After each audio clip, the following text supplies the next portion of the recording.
और यहीं के गुना के सांसद राजा साहब ज्योतिरादित्य सिंधिया जी, मध्य प्रदेश भारतीय जनता पार्टी के अध्यक्ष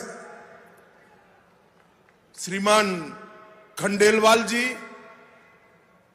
मंच पर बैठे हुए मध्य प्रदेश सरकार के सभी मंत्रीगण, इस क्षेत्र के सभी सम्मानीय सांसदगण, विधायकगण और आज कार्यक्रम के उत्सव मूर्ति ऐसे सभी उद्योजक जिन्होंने इस क्षेत्र में निवेश कर इस क्षेत्र को रोजगारी से युक्त बनाने का काम किया है और आज इस विशाल कार्यक्रम में इस कार्यक्रम का अंततोगत्वा फायदा जिनको पहुंचने वाला है, ये पूरे क्षेत्र की प्यारी जनता का मैं हृदयपूर्वक प्रणाम करना चाहता हूं। सबसे पहले एक ग्वालियर क्षेत्र जिसने अनेक सदियों तक भारत को कई मायने में कई क्षेत्रों में ऊर्जा और गति देने का काम किया है। जब मुगलों के सामने लड़ना था तब यहीं से लड़ाई की शुरुआत हुई। यहीं पर एक बड़ा थाना दिल्ली के मुहाने पर लगाया गया और हमेशा हमारे भारत के स्वराज को बल देने का काम हुआ। तानसेन से लेकर आज तक ग्वालियर घराने के सभी साजिंदों के और गायकों ने हमारी संगीत की सांस्कृतिक विरासत को शक्ति देने का काम किया है। इस क्षेत्र के किसानों ने हमेशा इस देश की कृषि को नई दिशा भी की है, गति भी दी है, ऊर्जा भी दी है। और सबसे बड़ी बात, इसी क्षेत्र ने आजादी के कालखंड के बाद, देश आजाद होने के बाद बड़ी मात्रा में पैरामिलिट्री फोर्सेस और मिलिट्री में जवान देने का काम किया है। एक ग्वालियर क्षेत्रों को मैं प्रणाम करता हूं। मित्रों, आज अटल जी की जयंती का दिन है। समग्र देश अटल जयंती को मना रहा है। मेरा सौभाग्य है कि आज मैं उस भूमि पर हूं जहां अटल जी के जीवन का शुरुआती काल गया। एक बाल अटल को अटल बिहारी बनाने का काम जिस मिट्टी ने, जिस भूमि ने किया, वो भूमि पर आज मैं उपस्थित हूं। अटल जी ने न केवल इस देश को अपनी सांस्कृतिक विरासत को बचाने में मदद की, अटल जी ने पूरा जीवन इस देश के स्व को जगाने का काम किया। स्वराज को, सुशासन तक की यात्रा को उन्होंने आगे ले जाने का काम किया। अटल जी उस जमाने में जब अंग्रेजी का बोलबाला होता था, तब यूएन की परिषद में हिंदी में भाषण कर पूरे भारतीयों का दिल जीतने का काम हमारे अटल बिहारी वाजपेयी ने। ये पूरा मध्य प्रदेश ट्राइबल क्षेत्र से भरा हुआ है। अटल जी प्रधानमंत्री बने उसके पहले इस देश के आदिवासियों के लिए, जनजाति के लिए कोई अलग विभाग नहीं था। अटल जी के नेतृत्व में ही भारत सरकार में जनजाति विभाग बनने का काम हुआ और ट्राइबल कल्याण की एक नई यात्रा शुरू हुई। अटल जी जब प्रधानमंत्री बने तब देश के इंफ्रास्ट्रक्चर पर निवेश को वोट जीतने का, चुनाव जीतने का जरिया नहीं माना जाता था। इससे कोई मत प्राप्त नहीं होते हैं। ऐसी दकियानुसी कांग्रेसी विचारधारा को तोड़कर स्वर्ण भुज योजना, देश को जोड़ने वाले 6 महामार्ग अटल जी ने बनाकर इस देश को इंफ्रास्ट्रक्चर के रास्ते पर आगे बढ़ाया। अटल जी ने ही पूरी दुनिया के सामने परमाणु शक्ति शांति के लिए भी बन सकते हैं, इसका सिद्धांत प्रस्तावित कर दुनिया भर के दबाव के विरुद्ध में जाकर भारत को आणविक शक्ति बनाने का काम सम्माननीय अटल जी ने किया। जब कारगिल में घुसपैठिए घुसे, दुनिया भर का दबाव था कि अंतर्राष्ट्रीय मंच पर जाकर पाकिस्तान से चर्चा कर जाए। अटल जी ने बड़ी फर्मनेस के साथ किया, कहा कि हमने शांति का प्रयास कर दिया, हमारे साथ धोखा हुआ है, अब पाकिस्तान से चर्चा तब तक नहीं हो सकती जब तक एक एक घुसपैठिया भारत से खदेड़ दिया नहीं जाएगा। और कारगिल विजय एक प्रकार से अटल जी के कालखंड का एक दृढ़ निश्चयी नेतृत्व का परिचायक बना। अटल जी महान वक्ता थे, संवेदनशील कवि थे, लोक संग्रह और लोक कल्याण को समर्पित नेता थे, और सबसे बड़ी बात थी कि राजनीति में रहकर भी अजात शत्रु बनकर मृत्यु का वरण करना बहुत बड़ी बात होती है। पूरा जीवन इनको अजात शत्रु माना गया। इनके विरोधी भी अटल जी के विरुद्ध में कुछ नहीं बोल सकते। दल के लिए तो बोलते थे, अटल जी के लिए नहीं बोल सकते। आज एक युग पुरुष, एक स्वप्न दृष्टा, आधुनिक भारत के इंफ्रास्ट्रक्चर डेवलपमेंट की नींव डालने वाले व्यक्ति का हम 101वां जयंती मना रहे हैं। मैं भारतीय जनता पार्टी के करोड़ों कार्यकर्ता और देश की जनता की ओर से ये महामानव को मनपूर्वक श्रद्धांजलि देता हूं। आज मदन मोहन मालवीय जी की भी जन्म जयंती है। इन्होंने बनारस हिंदू विश्वविद्यालय की स्थापना से लेकर गांधी जी के सहयोगी के रूप में, बाद में हिंदू महासभा के सृजन में, और हिंदू विचार को, जो इस देश का मूल विचार है, इसको कोई संकोच के बगैर देश में प्रस्थापित करने का प्रयास किया। बाद में आगे चलकर वो ही बनारस हिंदू विश्वविद्यालय अनेक नेताओं को दिया जिन्होंने इस विचार को आगे बढ़ाया। भारत रत्न महामना मदन मोहन मालवीय जी को भी मैं हृदय पूर्वक श्रद्धांजलि देना चाहता हूं। मित्रों, आज भारत रत्न श्री राजगोपालाचारी राजा जी का भी पुण्यतिथि का दिन है। एक ही दिन में 2 भारत रत्न की जन्म जयंती और एक की पुण्यतिथि, ये दिन भी कोई विशेष प्रकार का दिन लगता है। मैं उनको भी मनपूर्वक श्रद्धांजलि देकर मेरी बात को आगे बढ़ाना काम करता हूं।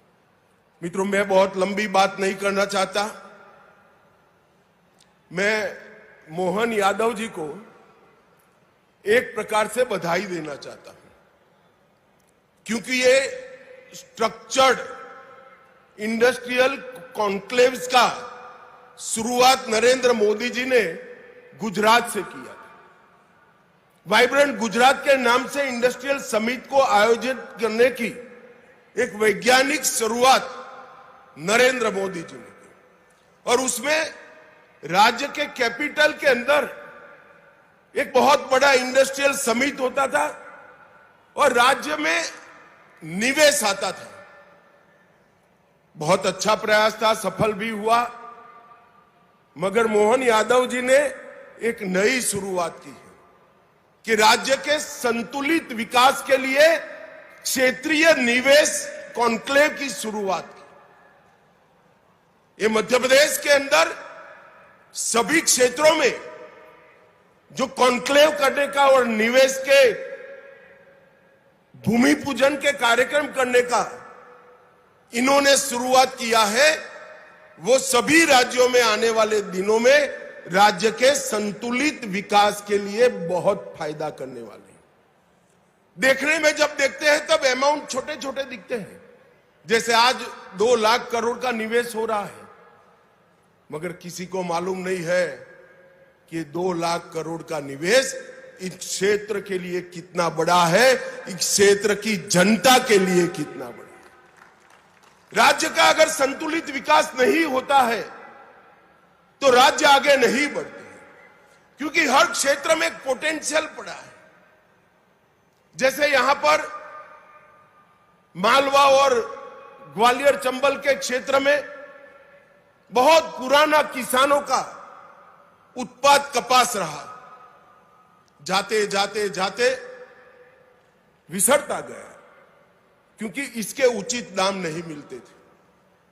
अब पीएम मित्र पार्क आया, तब वही परंपरागत क्षेत्र में निवेश पीएम मित्र पार्क ने किया और आज फिर से किसानों के लिए कपास एक मुनाफे का क्रॉप बनकर रहेगा। इस तरह से मध्य प्रदेश की सबसे बड़ी विशेषता है उसका भौगोलिक लोकेशन। आधे भारत को सप्लाई बहुत कम ट्रांसपोर्टेशन की कॉस्ट के साथ किया जा सकता है, मगर उसका 100% दोहन तभी हो सकता है कि मध्य प्रदेश में सिमेट्रिकली इंडस्ट्री लगे। जो दक्षिण से जुड़े राज्य है, जिले हैं, वहां भी इंडस्ट्री लगे। दिल्ली से जुड़े जिले हैं, नजदीक है, जैसे हमारा ग्वालियर है, वहां पर भी इंडस्ट्री लगे। पश्चिम से जुड़े क्षेत्र है, धार झाबुआ, वहां पर भी इंडस्ट्री लगे। तभी जाकर ये भौगोलिक लोकेशन का बड़ा फायदा मध्य प्रदेश को मिलता है। मोहन जी ने सोच समझकर ही किया होगा, मगर मैं इनको बहुत बधाई देना चाहता हूं कि आपकी क्षेत्रीय इन्वेस्टमेंट समिति ने मध्य प्रदेश के चहुमुखी विकास का बहुत बड़ा नींव डालने का काम किया है। यहां ग्वालियर से जुड़ी 14 विकास के कार्यों की भी लोकार्पण और भूमि पूजन हुए और मध्य प्रदेश को विकास का रास्ता दिखाने का काम एक प्रकार से भारतीय जनता पार्टी ने किया है। एक जमाने में दिग्विजय सिंह का शासन था, मध्य प्रदेश बीमारू शासन बनकर रह गया, बीमारू राज्य बनकर रह गया। शिवराज जी ने मध्य प्रदेश पर से बीमारू का टैग हटाया, वो भारतीय जनता पार्टी के लंबे समय रहने वाले मुख्यमंत्री बने और अब मोहन यादव जी शिवराज जी से भी ज्यादा ऊर्जा के साथ इसको आगे बढ़ाने का काम कर रहे हैं। इससे निश्चित रूप से मध्य प्रदेश अब विकसित राज्य बनेगा। यहां शानदार हाईवे बन चुके हैं, मां नर्मदा का पानी पूरे क्षेत्रों तक पहुंचाने का काम किया है। सिंचाई के रकबे में 17% वृद्धि हुई है और पंजाब और हरियाणा को छोड़कर लगातार पीछे छोड़कर लगातार 7 बार कृषि कर्मण अवार्ड अपने मध्य प्रदेश ने जीता है। जो पहले मैंने कहा, मध्य प्रदेश के भौगोलिक परिस्थिति का जो एडवांटेज है उसका 100% एक्सप्लोरेशन करने के लिए, दोहन करने के लिए एक multi modal logistic park Indore में बनाया जा रहा है और आज मध्य प्रदेश का ये मल्टी मॉडल लॉजिस्टिक पार्क देश भर में उत्पाद करने वाली सभी कंपनियों को अपना गोडाउन बनाने के लिए, अपना एक हब बनाने के लिए आकर्षित कर रहा है। एक जमाने में मध्य प्रदेश बिजली के क्षेत्र में नेगेटिव राज्य माना जाता था। आज मध्य प्रदेश के पास सरप्लस बिजली है। स्वच्छता में भी मध्य प्रदेश ने पूरे देश को पीछे छोड़ा है।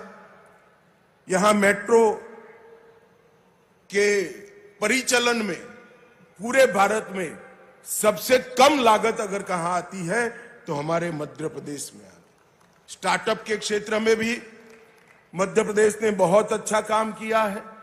Agriculture, food processing, mineral based industries, renewable energy, logistic, textile, pharma, IT, tourism, हर क्षेत्र में इंडस्ट्री भी लगी है और स्टार्टअप भी बना है। और कुछ स्टार्टअप तो लगभग 50% स्टार्टअप हमारी महिलाएं, हमारी बच्चियां चला रही हैं। और मध्य प्रदेश एक प्रकार से 4,57,000 नई एमएसएमई इकाइयां सिर्फ एक साल में रजिस्टर करने का पूरे भारत में रिकॉर्ड स्थापित किया है। इससे मध्यम और लघु और कुटीर उद्योग में मध्य प्रदेश पूरे भारत का हब बनने जा रहा है। और अब स्टार्टअप और इनोवेशन से इसको नई ऊंचाई मिलने वाली है। पहले मैंने पीएम मित्र पार्क की बात करी। मित्रों, पीएम मित्र पार्क 5F विजन से बना है, जो किसानों को अपनी उपज का उचित दाम देने के लिए भी काम करता है। Farm to fibre, fibre to factory, factory to fashion और फैशन टू फॉरेन एक्सपोर्ट तक की व्यवस्था ये पूरे पीएम मित्र पार्क में। और सबसे बड़ा पीएम मित्र पार्क देश में कहीं लगा तो हमारे मध्य प्रदेश में लगा है। इससे न केवल किसानों को फायदा होगा, टेक्सटाइल इंडस्ट्री सबसे ज्यादा रोजगारी देने वाली इंडस्ट्री है। टूरिज्म इंडस्ट्री सबसे ज्यादा रोजगारी देने वाली इंडस्ट्री है। और टेक्सटाइल और टूरिज्म दोनों के लिए अनुकूल संरचना अपने मध्य प्रदेश में बन रही है। और ईज ऑफ डूइंग बिजनेस में भी मध्य प्रदेश ने बहुत अच्छा काम किया है। मित्रों, आज मैं यहां आया हूं तब मोदी जी के नेतृत्व में अनेक ऐसे नए क्षेत्रों की नींव डाली जा रही है, जिससे इस देश को आने वाले दिनों में नए क्षेत्रों में ग्लोबल लीडर बनने का मौका मिलेगा। अभी अभी हमारा फॉरेक्स रिजर्व $700 बिलियन के रिकॉर्ड स्तर को पार कर गया है। मित्रों, हमने सेमीकंडक्टर इंडस्ट्री में भले देर से ही सही मगर धमाकेदार एंट्री की है। और देखते देखते देखते सेमीकंडक्टर क्षेत्र में हम न केवल आत्मनिर्भर बनेंगे, हम इसका निर्यात भी करने की शुरुआत कर देंगे। हमने डिजिटल इंडिया के माध्यम से सबसे कम समय में सबसे ज्यादा विकास किया है। लगभग मोदी जी प्रधानमंत्री बने तब इस देश में 7 करोड़ इंटरनेट के उपभोक्ता थे, ओनली 7 करोड़। और सितंबर 25 में 101 करोड़ इंटरनेट के उपभोक्ता हमने तैयार कर लिए। ब्रॉडबैंड यूजर्स को भी 99 करोड़ तक पहुंचाया है। और देश में का 95% हिस्सा 4G से कनेक्टिविटी है। और अब 99% हिस्सा भी सीधा 5G में कन्वर्ट होने की तैयारी है। यूपीआई के माध्यम से डिजिटल ट्रांजैक्शन और फिनटेक के क्षेत्र में हमने बहुत बड़ा छलांग लगाया है। 2024-25 में विश्व भर के 46% real time digital transaction Bharat में हुए हैं, मतलब करीब करीब 50%। हमारे गुजरात में एक कहावत है कि एक और गांव और एक और राम, एक और पूरी दुनिया के डिजिटल ट्रांजैक्शन है और दूसरी ओर भारत के डिजिटल ट्रांजैक्शन। और अगस्त 25 में 25 लाख करोड़ मूल्य के 2000 करोड़ ट्रांजैक्शन हमने कर पूरी दुनिया को पीछे छोड़ा है। हमने कोरोना से वैक्सीन बनाने में और R&D में बहुत बड़ा इंफ्रास्ट्रक्चर खड़ा किया है। आज विश्व की 60% वैक्सीन भारत में बनती है। मैन्युफैक्चरिंग के क्षेत्र में हमने बहुत अच्छा किया है। भारत आज दुनिया का सबसे बड़ा दूसरे नंबर का मोबाइल उत्पादक है। खिलौनों के निर्यात में 239% की एक प्रकार से वृद्धि कर हमने बहुत आगे लिया है। डिफेंस एक्सपोर्ट और डिफेंस मैन्युफैक्चरिंग को भी स्ट्रक्चर किया है। ईज ऑफ डूइंग बिजनेस में हम 14 में 142वें स्थान पर थे, आज 63वें स्थान पर है। इंसॉल्वेंसी और बैंक्रप्सी कोड, इसने एक स्ट्रक्चर आर्थिक व्यवस्था की है। और इंफ्रास्ट्रक्चर में मोदी जी ने इस देश को दुनिया में सबसे प्रथम नंबर पर पहुंचाने के लिए प्रयास किए। यूपीए के समय में 90,000 किलोमीटर राजमार्ग थे, आज 1,50,000 किलोमीटर नए बने हैं। 4 लेन हाईवे 18,000 किलोमीटर बने, अब 46,000 किलोमीटर बने। ग्रामीण सड़क 3,81,000 किलोमीटर थी, आज 7,84,000 किलोमीटर थी। 74 हवाई अड्डे थे, आज 163 है। एक भी वंदे भारत ट्रेन नहीं थी, 164 वंदे भारत ट्रेन यहां बन रही है। और वंदे भारत के कलपुर्जे अब हमारे मध्य प्रदेश में भी बनने की शुरुआत होगी। एक भी अमृत भारत स्टेशन नहीं था, आज 1337 बन चुके हैं। रेलवे विद्युतीकरण सिर्फ 22,000 किलोमीटर था, आज 68,000 किलोमीटर हुए हैं। मेट्रो कनेक्टेड शहर 5 थे, आज 23 है। पंचायतों में ऑप्टिकल फाइबर सिर्फ 100 पंचायत में था, आज 2,14,000 पंचायतों में ऑप्टिकल फाइबर पहुंचा है। मैं मध्य प्रदेश के युवाओं को और मध्य प्रदेश में निवेश करने वाले उद्योजकों को अपील करने आया हूं। मध्य प्रदेश का भौगोलिक लोकेशन इतना आकर्षक है कि हर जगह बीज बोकर क्रॉप लिया जाता है। यहां रुपया बोकर आप करोड़ों रुपए कमा सकते हैं, इतना फर्टाइल लैंड हमारा मध्य प्रदेश है। और जो शुरुआत की है मध्य प्रदेश सरकार ने, वो शुरुआत मुझे कम से कम विश्वास है कि बहुत अच्छा परिणाम लाने वाली शुरुआत होगी।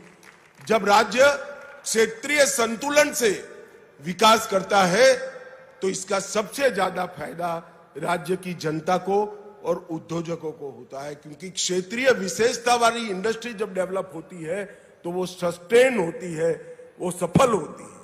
और ये नया विचार मध्य प्रदेश के लिए शुभ हो। और जिन लोगों ने इन्वेस्टमेंट किया है उनको भी मेरी बहुत बहुत शुभकामनाएं हैं, साधुवाद है। और आप सभी को ग्वालियर के पूरे क्षेत्र की समृद्धि के लिए अटल जी की जन्म जयंती पर एक बहुत बड़ा कार्यक्रम हुआ, इसकी अनेक अनेक शुभकामनाएं। वंदे मातरम। हृदय से कोटि कोटि आभार है माननीय केंद्रीय गृह मंत्री जी, आपके मार्गदर्शन के लिए और आपके विश्वास के लिए। और इसी भरोसे के साथ मध्य प्रदेश अग्रणी बनेगा। बहुत बहुत आभार। और आप